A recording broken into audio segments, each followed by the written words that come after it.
Traveling through the heart of Old Florida on a boat where the scenery consists of miles and miles of farmland has been on our bucket list since we started full-time cruising.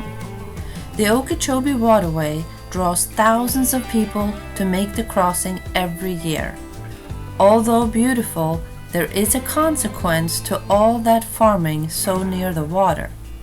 You might not want to look down if you prefer not knowing. Hi, I'm Monica and this is Darren. We sold our house and everything that went with it to buy a boat and live on the water.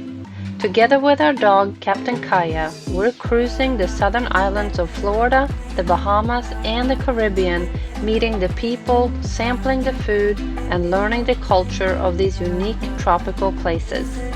So come with us and follow our yard-to-yacht journey on your home TV as we go seeking adventure. Hurricane Ian showed no mercy when it plowed through Fort Myers less than a year ago.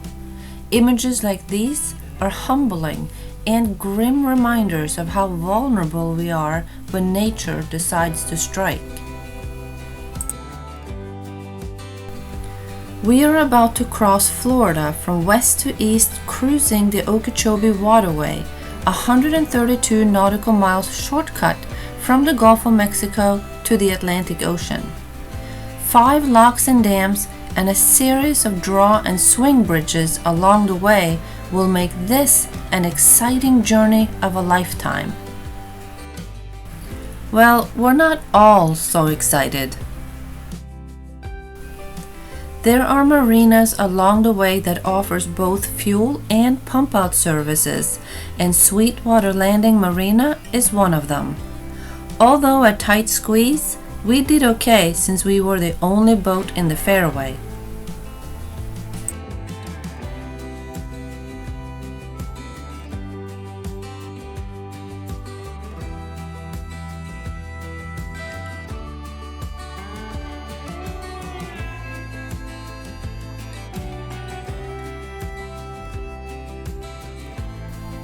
We spent the night anchored by Franklin Lock since we got there late, and it gave us time to prepare for what's to come.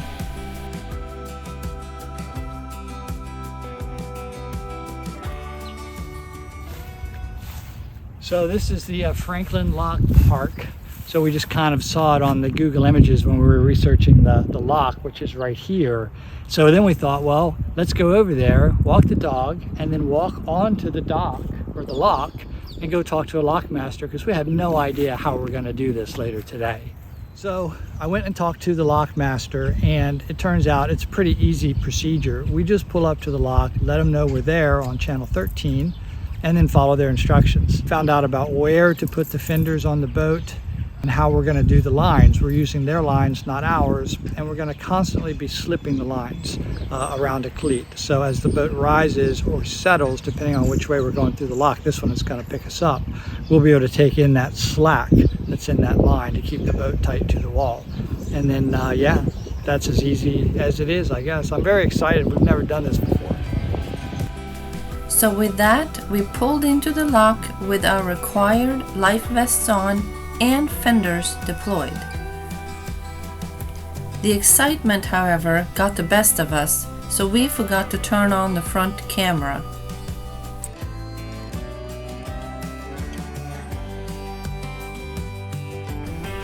It's important to plan ahead as there aren't too many places to stop along the way. However, 30 miles west of Fort Myers is La Belle City. The marina here is only $30 a night, including water and electricity, so the cheap price made up for the lack of finger docks and marina staff. There are some 20 plus different types of bridges along the Okeechobee Waterway. The hand-operated Fort Denard swing bridge is undoubtedly the coolest one of them all.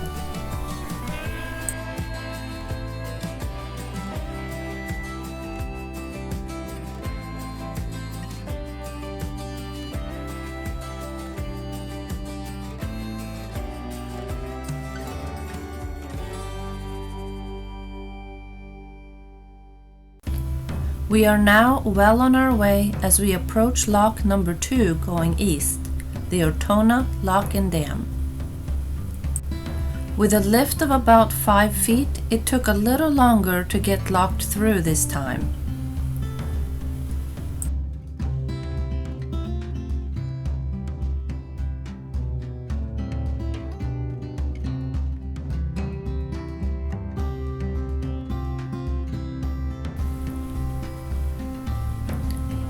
And when the water starts gushing in, the lines will have to be adjusted until the lock has filled up with water.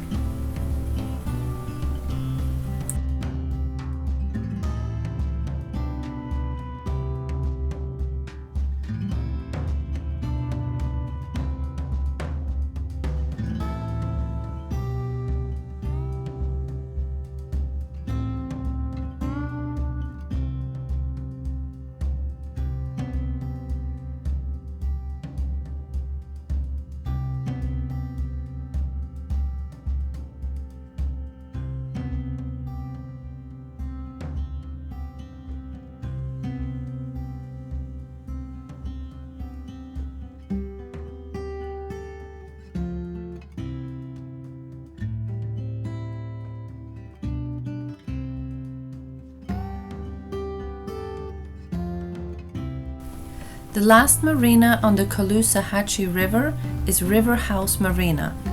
We got our money's worth at only $1 a foot per night, unless you're lucky and find a place at the nearby free City Dock Marina. So Darren, it looks like you've done this once or twice before now. I just got lucky that the dock was so easily accessible, and you did a very nice job in getting the boat over there. So when I jumped, I only had to jump maybe a foot. Yeah, I think we were also very fortunate that there was very little wind, and up here I don't think there's much current. No, so it wasn't too difficult. Yeah, we'll be able to get off pretty soon and yeah. Be good. We locked through Moorhaven Lock and Dam with ease, and we head toward our next destination, the famous Roland Martin's Marina, only 12 nautical miles eastward of nothingness.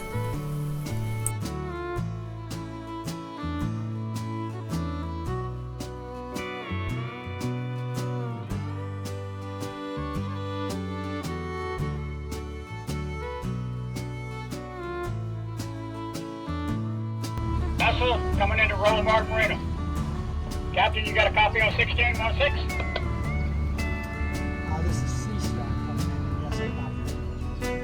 All right, Cap, I'll be down there in a minute. I'm in a red shirt. I'll be down there in a minute. I'm going to put you right on the very north end of the dock there. Be up there in a couple minutes. Copy? I do, yeah. Starboard works for us. Yeah, we'll see. Okay, Cap. Yeah, just take your time, Cap. I'll be walking up to you in a minute. Roland and Marianne Martin's Marina and Resort was definitely the highlight of our trip, and we are looking forward to meeting the local celebrity Captain Sam that we have heard so much about.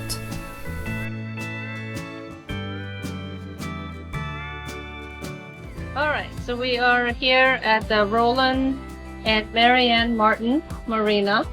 I am 83 years old. I'm still working. I've been boating since 1957. I still own a boat and I live on that boat. Do you know much about the history of this place? It was started in 1982 by Marianne Martin.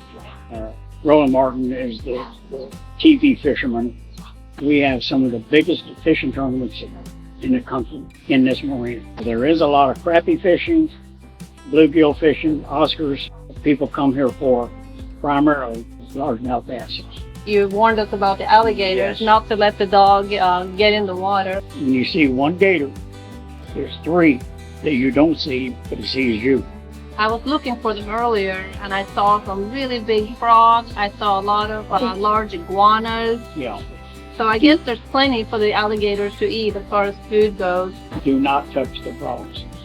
Okay, so the frogs are, I wouldn't touch them anyway, No. but frogs are poisonous. They're poisonous frogs. Okay. I mean, they don't bite, but they have a coating on them, protective coating, Huh. that is very aggressive. Okay. So maybe the alligators don't eat those. I doubt it. So, yeah, large, huge alligators, poisonous frogs, Poisonous snake, poisonous snakes, iguanas. iguanas. Are they poisonous? Oh, no, they will bite. Oh, they will bite. But still, an inviting place to be. You really don't see a lot of the wildlife in the Marina area because there's too much activity. Gators don't like it. The snakes don't like it. And the people don't like them either. Right, So it's nice to keep that natural separation. exactly. There's a skydive place out here. He's still jumping. His name. He's also a little bit crazy. I am. That's why you're having fun and doing well Yes, and staying healthy. absolutely. So today is a travel day. We're up bright and early. There is a low pressure system that has developed in the Gulf, not tropical in any way, but it is going to bring a lot of rain and a little bit of wind with it. And it's supposed to be down in Stuart at around dinner time. So that's why we're leaving at first light this morning. We've got 2 locks to go through and a side trip to Indian Town Marina to look at a boat for a friend. So it should be a long day. And that's why we wanted to get an early start. Lake Okeechobee, known to Florida's Seminole Indians as Okeechobee, meaning big water, is directly across from Roland Martin's Marina. The lake is the largest freshwater lake in Florida, big enough that you lose sight of land. Although huge, it is shallow with an average depth of only 9 feet. But there's more to this lake than meets the eye. Historically, water from Lake Okeechobee flowed south through the Everglades. This fresh water was naturally filtered before reaching the pristine waters of Florida Bay. But water from the lake doesn't only flow along its natural course anymore and is now polluted with nitrogen and phosphorus-based fertilizers from agricultural and stormwater runoff. The Army Corps of Engineers started building the Okeechobee Waterway in 1937 after 2 floods caused by hurricanes destroyed the area surrounding the lake. When excess lake water is released, contaminants travel through floodgates and into the St. Lucie River going east and Caloosahatchee River going west, sparking toxic algae blooms and feeding red tides on both Florida coasts. The 4th lock, Port Wayaka Lock and Dam, is on the east entrance of Lake Okeechobee at the beginning of St. Lucie Canal. We're now starting to get a hang of it, and we have learned that the fenders do a much better job hanging horizontally by the rub rail.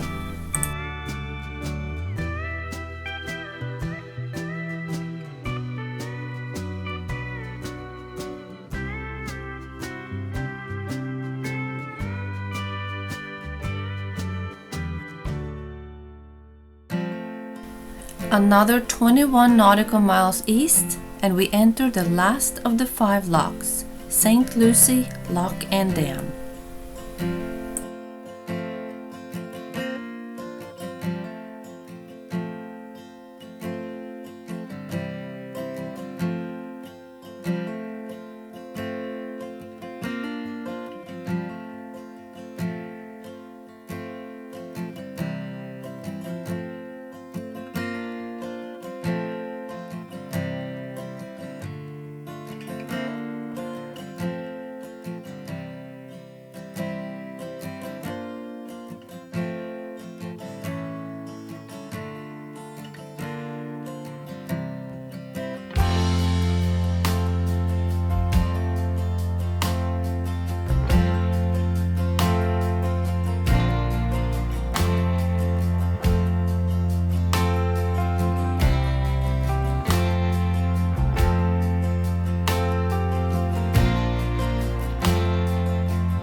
We were excited to reach Stuart some 132 nautical miles later, But sadly, the water here, as we learned, is not what it used to be. Until the water quality improves, it is recommended to clean out sea strainers twice a week and acid flush the system at least every 3 months. We look forward to spending some time in Stuart, and according to Wikipedia, is one of the best small towns to visit in the US, and it's also the sailfish capital of the world.